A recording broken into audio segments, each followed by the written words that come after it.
오늘 시청자분들이 주목해하고 있는 종목들부터 이야기를 나눠보도록 할게요. SK증권 남양주 지점 조상기 PB와 함께하겠습니다. 어서 오세요. 안녕하세요.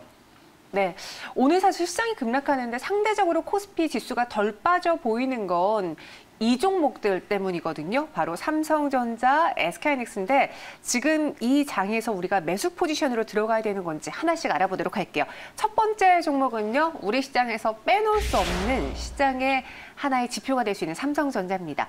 지금 사야 하는지 이 종목에 대해서 저희가 점수를 미리 100점 만점에 달라고 요청을 했거든요.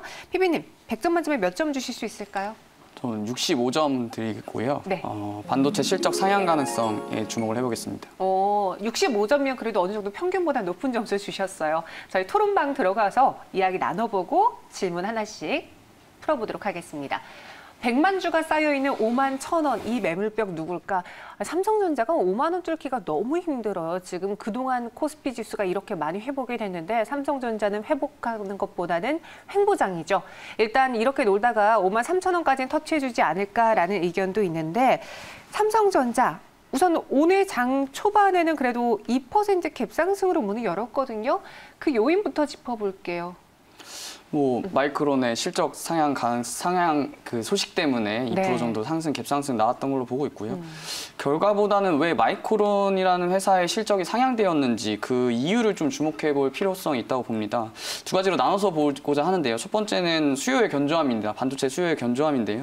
코로나19로 전방 세트 수요가 감소할 것이라는 예측이 강했었고, 그리고 그 폭도 굉장히 클 것이라고 예상을 좀 했었습니다. 근데 시장의 컨센서스가 그러했었고요. 하지만 마이크론의 실적에서 2분기도 견조할 것이라는 주장이 나왔었고요. 그리고 그에 따라서 반도체 가격의 수요도 견조할 것이라는 예측을 어느 정도 할 수 있을 것 같고, 또 공급적인 측면에서 봤을 때도 재고량도 어느 정도 정상 수준이어서요. 삼성전자를 포함한 메모리 업체의 실적은 1분기에는 턴어라운드, 2분기에는 우상향이라는 키워드를 좀 가져올 수 있을 것 같은데요. 두 번째로는 코로나19로 인해서 생각했었던 것보다 좋게 나온 마이크론의 실적이 공포감의 해소 측면에서 좀 볼 수 있을 것 같습니다. 애초에 2분기 실적 전망치를 굉장히 낮은 수준으로 보수적인 책정을 했었기 때문에 마이크론의 실적이 오히려 더 좋아 보이는 것, 그것이 투자자들로 하여금 어느 정도 공포감을 해소시켰다. 따라서 마이크론의 주가도 상승했고 국내 삼성전자도 갭상승을 가져왔다라는 이유를 좀 이야기 드리겠습니다. 네, 예상보다 또 점점 눈높이가 다시 높아져 가고 있고 여기에 메모리 반도체 수요가 굳건하기 때문에 오늘 삼성전자가 상승을 했는데 현재는 또 보합권까지 밀렸고 지수 분위기도 좋지 않거든요. 개인 투자자들이 유독 삼성전자를 많이 사면 이렇게 되는 것 같아요. 왜 개인 투자자들의 무덤이 됐을까요, 삼성전자가? 가장 이 시황적인 측면에서 어려운 질문인데요. 여러 가지 이유가 정말 복합적으로 있을 수 있을 것 같은데요. 오늘 같은 장에서는 기다리고 있는 매크로적인 이슈가 좀 있어서 그 매크로적인 이슈를 안 좋게 보는 시선이 더 많아서 차익 실현 물량이 나오는 거 아닌가라는 이야기를 먼저 드리고요. 여러 가지 이유가 있을 것 같습니다. 삼성전자가 그동안 오르지 못했던 이유가. 근데 저는 개인적으로 한 가지 정도를 뽑자면 외국인의 수급의 문제를 좀 꼽고자 합니다. 외국인은 3월 공매도 제한이 시작된 이후에 종목 대신 선물을 숏포지션을 갖췄었고요. 따라서 외국인들은 상당 부분 현물을 팔고 숏포지션을 통해서 수익을 얻으려는 전략을 많이 가져갔었습니다. 따라서 그 현물은 대상이 될 수 있는 거는 받아줄 수 있는 유동성이 되냐, 그리고 내가 차익 실현을 할 수 있냐의 문제였는데, 유동성은 개인이 받쳐주고 있었기 때문에 충분히 팔 수 있었던 시장이었고요. 그리고 내가 삼성전자가 그동안 주가가 올랐던 부분이 있기 때문에 외국인 입장에서는 충분히 차익 실현을 하고 자기네 나라로 환전해서 가져갈 수 있는 시장이었습니다. 따라서 정리를 해보면 그 현물의 중심이 삼성전자가 될 수밖에 없었다. 국내 시총 1위였기 때문에 외국인의 매도세를 이겨낼 수 없었다라는 이유를 결과론적으로나 드릴 수 있을 것 같고요. 그렇기 때문에 외국인 매도는 2월 중순부터 시작해서 연일 이어졌었고, 삼성전자, 코스피와 코스닥이 코로나 이후로 어느 정도 좀 반등을 하는 틈을 타서라도 삼성전자는 좀 소외받으면서 주가가 상승하지 못했던 이유가 된 것 같습니다. 그러니까 외국인이 쉽게 말해서 돈이 필요한데 가장 돈을 빠르게 구할 수 있는 곳이 삼성전자, SK하이닉스였다라고 해석을 해볼 수 있거든요. 그럼 다시 개인들이 승리를 하기 위해선 외국인이 꼭 돌아와 줘야 될 것 같은데 하반기도 삼성전자가 빈메모리 반도체 투자 강력하게 드라이브 거는데 이게 외국인에게 구미를 당기게 할 만한 매력 포인트가 될 수 있을까요? 일단은 뭐 가능성이 있다고 보고 있습니다. 빈메모리 반도체 쪽 같은 경우에는 네. 뭐 지난주에도 나왔던 뉴스가 있었지만 TSMC가 화웨이에 납품을 못하게 되면서 삼성전자는 빈메모리 반도체 쪽에서는 어느 정도 반사 이익의 수혜적인 측면에서는 빈메모리 반도체에서 뭐 실적 더 크게 가져올 수 있다고 보고 있고요. 현재 빈메모리 반도체만 좀 지켜보면요. 퀄컴 쪽에서는 7나노 쪽 스냅드래곤이 TSMC가 양산 중이긴 하지만 차기에 나올 5나노 쪽은 삼성전자와 TSMC가 어느 정도 양분해 나가서 가져가는 체제로 퀄컴에 납품을 할 예정이고요. 엔비디아 쪽은 삼성전자가 점유율을 지속적으로 확대 중입니다. 물론 TSMC가 가져가는 물량이 현재도 굉장히 크긴 하지만 GPU 제품 외쪽에서는 삼성전자가 8나노 공정에서 2분기부터 좀 양산에 들어가게 되면 그쪽에 빈메모리 수주가 좀 나올 것 같고요. 마지막으로 기타 고객사들 측면에서는 삼성전자가 현재 자체 AP 엑시노스를 개발 중에 있습니다. 이게 완료가 되게 되면 아무래도 TSMC의 물량을 좀 더 가져와서 이 치킨 게임에서 어느 정도 경쟁을 할 수 있는 수준의 실적을 가져올 수 있다. 그래서 빈메모리 쪽, 파운드리 시장 쪽에서는 좋게 보고 있는 입장이고요. 마지막으로 3위인 글로벌 파운드리 업체가 12나노 이하 공정 개발을 포기를 했습니다. 따라서 EUV 양산이 현재 글로벌리 가능한 업체는 TSMC와 인텔 그리고 유일하게 삼성전자 이 3개 업체만 가능하기 때문에 빈메모리 쪽에서는 무역 분쟁이 좀 더 가시화될수록 삼성전자가 얻을 수 있는 반사적인 이익이 가능할 것이다라는 개인적인 의견을 드리겠습니다. 살아남는 자만 또 그 시장을 가져갈 수 있으니까 그게 삼성전자가 될 수 있다 주셨고 그래서 전체 총점은 65점으로 제시하셨거든요. 이제 가장 어려운 질문 드릴게요. 오랜만에 뵀는데 삼성전자 연내 가장 높게 올라갈 수 있는 가격대는 어디까지 보시는지 전략 세워주세요. 연내 가격 전략은 55,000원 보고 있습니다. 아무래도 개인분들이 매수한 네. 물량도 많고 그리고 좀 파이팅을 불어넣어주기 위해서 55,000원 목표가를 제시해드리지만 나름의 또 이유는 있습니다. 오늘 단기적으로는 사실 좀 네거티브한 성향이 있습니다. 왜냐하면 미중 무역 전쟁이 좀 불거지게 되면 반도체 쪽에 제가 지금까지는 비메모리 쪽에는 반사 수혜를 얻을 수 있다고 말씀을 드렸지만 메모리 쪽에는 지난번 1차 무역 전쟁 때 지켜보면 삼성전자도 그에 따른 주가의 하락을 가져왔었던 히스토리가 있기 때문에 네. 이번에도 그게 좀 더욱더 커지게 되면 그에 따라서 전자의 실적 외에 주가 모멘텀에는 좀 불이익을 받을 수 있지 않을까 예상을 드리고요. 55,000원을 말씀드린 이유는 역시나 실적인데요. 4가지 사업부를 영위하고 있죠. 스마트폰 쪽이 가장 크고 그다음에 반도체 쪽이 있는데 반도체 쪽은 여지껏 좋다고 말씀드렸으니까 1분기, 2분기에 스마트폰 쪽 수요가 굉장히 안 좋았죠. 코로나19로 인해서. 하지만 3분기, 4분기 하반기에는 뭐 신제품 출시도 있고 노트도 기다리고 있기 때문에 그쪽에서의 실적을 가져오고 비메모리와 메모리가 특별한 이슈 없이 지금처럼 우상향하는 실적을 가져올 수 있게 된다면 1차적인 목표가 55,000원 정도는 달성할 수 있지 않을까 예상을 드리겠습니다. 아직 뭐 강하게 올라갈 만한 이슈는 현재까지는 없기 때문에 한 55,000원의 목표가만 드렸습니다. 이어서 두 번째 대장주 SK하이닉스 살펴볼게요.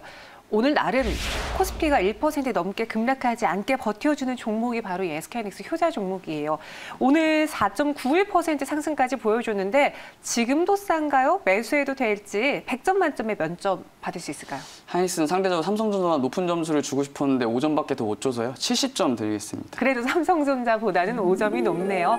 지금 사도 된다. 70점 받았습니다. 투자자분들의 생각도 함께 살펴볼게요.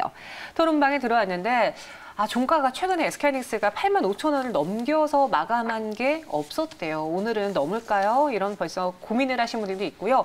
목표가 93,000원, 그 이전에 매도는 없다. 자신하신 분도 있습니다. 우선 SK하이닉스의 지루한 횡보 장세, 이 박스권어 탈출이 언제 가능할지 궁금해요. 코스피가 1,400선에서 2,000선 넘게 올라왔는데 고작 SK하이닉스는 65,000원에서 85,000원 겨우 왔어요.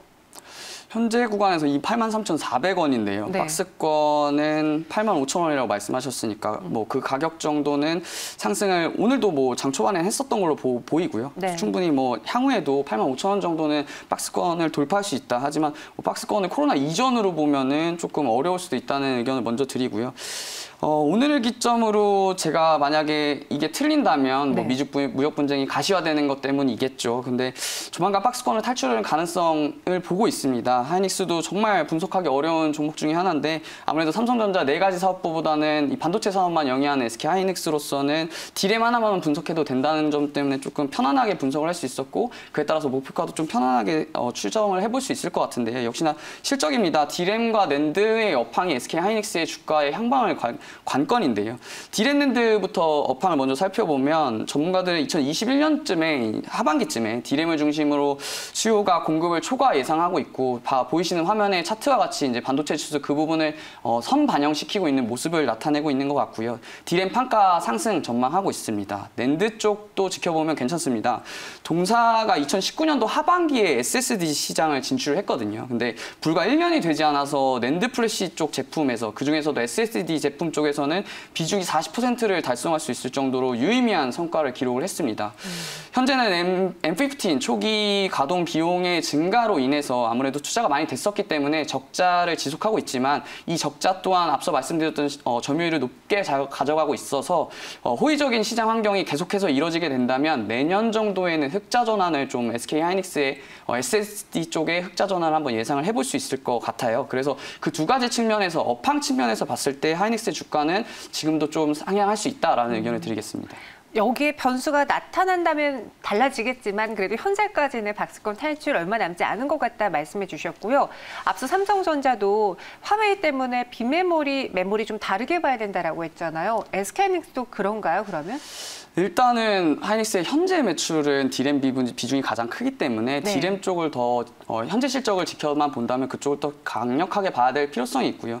이 D램이라는 게 데이터 센터랑 스마트폰 그리고 태블릿 노트북 이렇게 그 대다수 전방 산업의 매출을 일으키고 있는데 이 코로나19의 언택트 수요도 좀 있었고 그리고 노트북을 구매하고자 하는 뭐 온라인 강의 때문에도 그렇지만 우리나라뿐만 아니라 미국 시장에서도 노트북을 사고자 하는 수요 그리고 그에 따라서 데이터 트래픽이 많이 움직였기 때문에 데이터 서버에 대한 수요가 현재 이제 D램 업황을 이끌고 나가고 있고요. 메모리 반도체의 수요도 이미 그렇게 이끌어 나가고 있지만 하반기에 그게 만약에 언택트 수요가 지속적으로 이어지면서 코로나 확산세가 조금 줄어드는 시나리오를 가져간다면 하반기에 이제 SK 하이닉스의 실적과 주가를 이뤄낼 수 있는 관건은 스마트폰입니다. 스마트폰의 1분기, 2분기 실적에 대한 수요가 굉장히 안 좋았기 때문에 3분기, 4분기에 이대로 데이터 서버가 이어져 나가서 트래픽이 계속적으로 이루어져서 서버 수요가 안정화만 갖춰진다면 거기에 덤으로 얹혀져야 되는 것이 스마트폰의 수요거든요. 따라서 이건 제가 예측할 수 없는 범위이기 때문에 코로나19가 조금 주춤에 들어서 우리가 스마트폰에 대한 수요가 좀 늘어난다면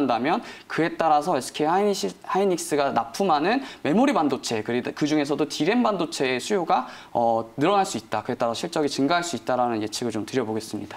뭐 정확한 예는 아니지만 약간 시소 같네요. 대신 컴퓨터랑 노트북 쪽에서의 반도체 사용량이 줄어든 대신 휴대폰에서 스마트폰에서 늘어날 수 있으니까 그렇죠. 하반기 그렇게 걱정은 안 하셔도 될 것 같습니다. 그럼 SK하이닉스 70점 받았어요. 삼성전자보다 5점이 높은 이유, 가격 전략 같이 제시해 주시죠. 일단은 5점을 높인 이유는 앞서도 말씀드렸지만 하이닉스는 D램 반도체 업황에 영향을 많이 받기 때문에 네. 스마트폰을 직접적으로 판매하는 종합 IT 기업인 삼성전자보다는 예측이 좀 더 가능했고 그에 따라서 업황이 좀 좋아지고 있기 때문에 하이닉스는 5점 정도 더 드린 거고요. 목표가를 제시하는 데 앞서서 조금 말씀드리고 싶은 매크로 이슈가 있습니다. 미국 상무부가 어제 화웨이가 외국에서 생산하는 반도체에 대해서 제재를 하겠다. 그리고 미국의 국무부는 그것이 메모리 칩 반도체는 아니다라는 의견을 정확히 했거든요. 그럼 우리가 여기서 공부해야 되는 부분은 뭐냐면 그러면 그렇게 되면 화웨이가 제재를 받게 되면 하이닉스와 삼성전자가 악영향을 미치는 것이냐라는 구체적으로 좀 들어가야 될 필요성이 있는데요. 지금까지는 아닙니다. 이유는 화웨이는 TSMC로부터 비메모리 반도체를 수주받고 있기 때문에 아직까지 화웨이에 납품하는 삼성전자나 SK 하이닉스의 비메모리 반도체는 없습니다. 하지만 메모리 반도체는 있습니다. 따라서 화웨이가 삼성전자랑 SK 하이닉스한테 물건을 받고 있는 메모리 반도체에도 미국이 제재를 가한다면 이 또한 악영향을 미칠 수 있습니다. 그 악영향이 어느 정도 반영이 돼서 지금 저희 삼성전자가 지금 보합 수준에서 머무는 건지 아니면 국내 코로나 확진자가 늘어났다는 추세 때문에 그 이로 인해서 복합적인 요소로 인해서 전자의 주가가 보합 수준에 머무는 건지 저도 잘 예측할 수 없지만 아무튼 저희가 알고 있어야 되는 사항은 메모리 칩 반도체 때문은 아니다라는 부분을 의견을 확실히 드리고요. 마지막으로 하이닉스는 박스권 탈출은 앞서도 말씀드렸고 5만 한 85,000원 정도는 충분히 뚫을 수 있다는 말씀을 드렸고 목표가를 제시하기 때문에 9만 원 정도에서 단기적인 목표가 말씀드리겠습니다. 네, 목표 주가 9만 원 제시해 드렸습니다. 현재 SK하이닉스는 그래도 상승을 유지하고 있기 때문에 조금 더 상대적으로 강한 모습 보여주고 있고요. 왕의 귀환일까요? 삼성전자, SK하이닉스 점수 내봤습니다. 조상기 PB 여기서 인사드릴게요. 고맙습니다. 고맙습니다.